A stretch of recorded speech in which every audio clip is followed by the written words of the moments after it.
DJ Loud Remix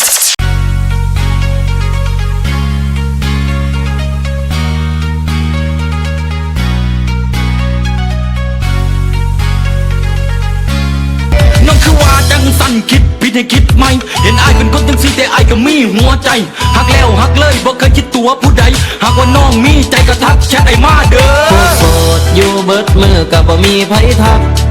กันแน่ทักกันแน่บ่แม่นเป็นคนอกหักแค่เป็นคนโสดมันแค่คนโสดกดไลค์กดว้าวกดรักบ่มีคนทักแน่บ่ทักกันแน่ทักกันแน่ม้ยขอสักคนก็พอถ้ามีใจทักแชทมาโลดทักแชทเข้ามาโลดถ่าย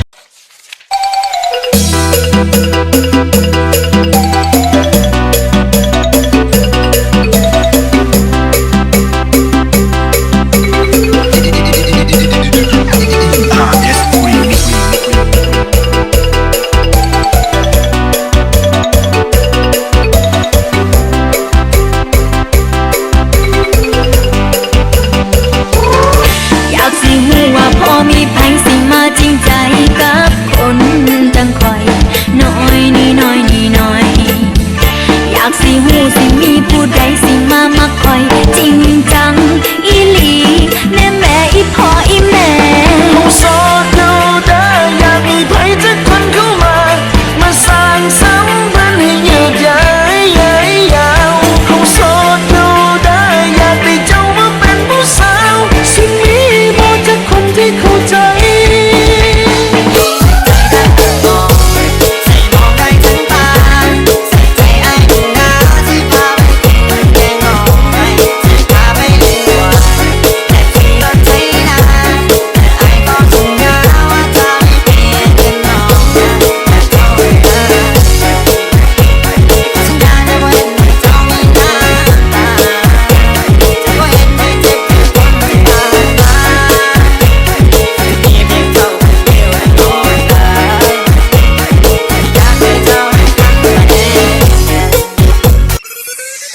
DJ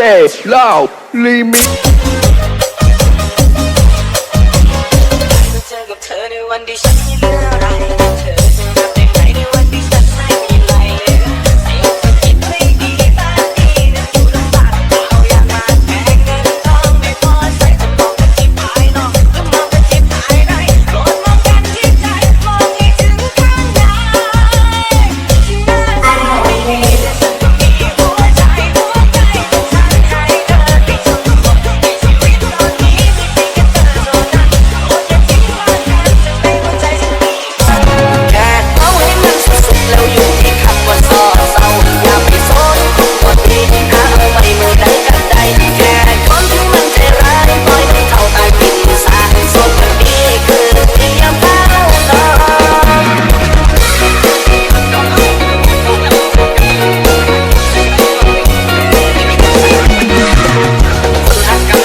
แบบนี้ปากคนวัดจะฟังสักทีลองให้หักแต่สุดท้ายใส่ดีจบกันตัวสาดีเจ็บฟรีแล้วกูมองมีเจ้าก็จะบ่ได้ตายยังสับไปยังหายใจได้อยู่รู้โตแล้วก็ได้เฝ้าดีดูแต่เป็นอุปกรณ์แล้วมันก็หนีปากเมาเราเสียหลักแต่เมารักต้องเสียใจจากเสียแบบไหนบ่รู้เลยเธอรักนอกผู้หญิงนั้นรักจริงก็เมาข่าวดีกว่าให้เจ้ามาโต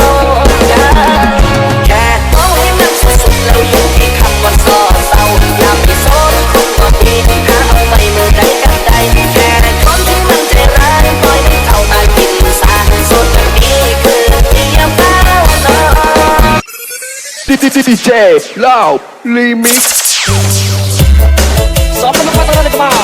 ก็ไปดูเราจะเป็นคนเป็นวิ่งคุณเป็นมันจะไปเจอกันตุ้มไหม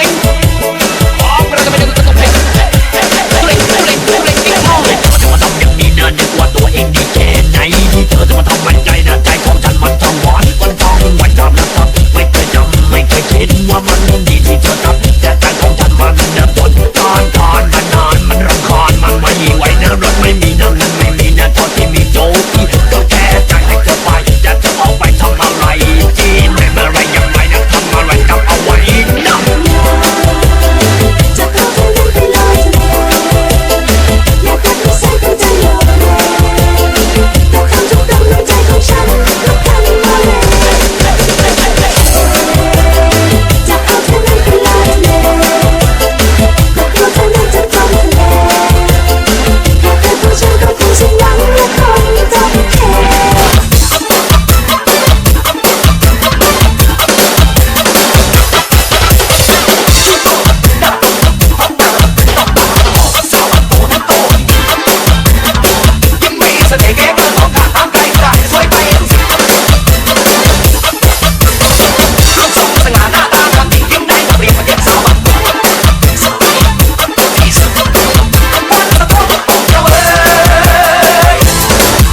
DJ Loud Remix